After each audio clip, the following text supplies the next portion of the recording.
Sila ngayon ay 31 days mula nang pinanganak. At ngayon po ay kukunin na yung isang biik kasi napakalakas na po nila kumain. Akala nyo po mga kababoy, yung 5 kilo na binili ko nung Sabado, ngayon po ay Lunes. Lunes ng umaga, naubos na po yung 5 kilo. Kaya sinabihan ko yung kapatid ko na kunin na niya yung isa para naman makabawas-bawas po ako sa pakain. Malita, maglibo. Hindi ka na. Ako. Na, diki. Bigat. Bigat. Dole. Dool din siya dayon. Dali, kayo wala. Diga nga, dali ka sa kuha. Oh, kugos ra. Kugos ra, oh.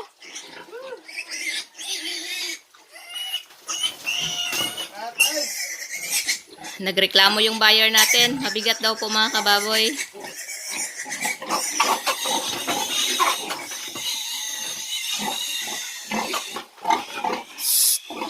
Hoy!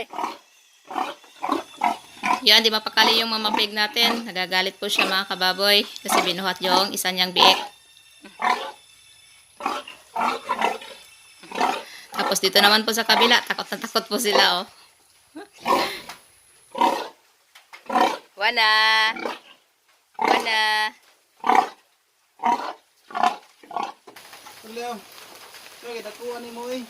Sige, laki kilid oh. Anong kilid man? Diha unta to sa yung kitindugan o kay uga.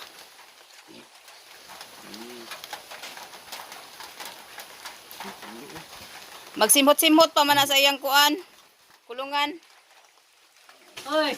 Meron lang tayong 10 pick ngayon na alagaan. At baka bukas pa ito makuha ng ating barako yung isa kasi nga masama po yung panahon. Kaya madilim po ngayon. So ngayon po ay maglilinis ako dito ng kulungan. Kasi itong ating mga pick po ay dito sila sa bandang kainan po magdudumi po. Dito sila umihi at saka tumatae. At okay na rin yun kasi naiipon po yung dumi nila doon sa isang lugar lang po mga kababoy. Kaya lang talagang mababasa yung sahig. Kaya sinisiguro ko na dito lang banda sa may kaliwa dadaan yung tubig para meron pa ring parte ng kulungan na tuyo po. Doon po sila kakain at doon din sila matutulog. So, sobrang malilikot po nila mga kababoy, oh.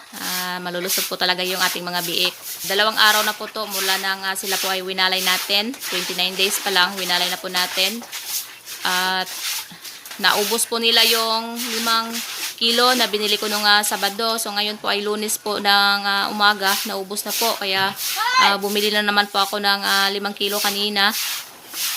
Kaya sinabihan ko na yung kapatid ko na baka kung pwede kukunin na lang niya yung isang biik niya kasi malalakas naman po talaga sila kumain at Koreano po talaga, hindi po duman sa pagtatay yung ating mga biik. Kung susundin nyo lang po yung paraan ko kung paano po sila turuan ng pagpapakain, hindi po sila ma-stress, iwas stress po yung ginawa natin mga kababoy. Yung kulungan nila, yun lang din yung kulungan nila nung mga biik pa sila simula na pinanganak, hinati lang natin.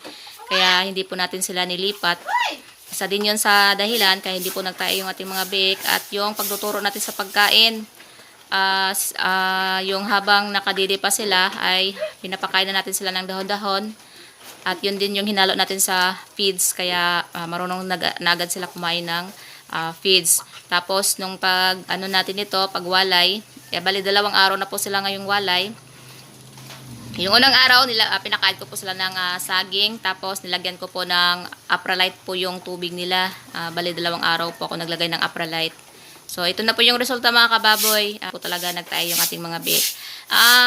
Mali po pala mga kababoy. Bali, pangatlong araw na pala nitong walay. Kasi nga, ngayon ay 1 month and 1 day. Bali, 29 days po natin silang winalay. So, 3 araw na po pala ang nakalipas mula po ng winalay po natin. So, itong ating mga biik po ay 10 piraso. Tapos, kukunin ito ng barako yung isa. So, meron tayong maiwan na siyam at hindi pa po nag-confirm yung ating mga buyer. So, ito lang po muna yung update natin mga kababoy dito sa ating bagong walay na mga biik.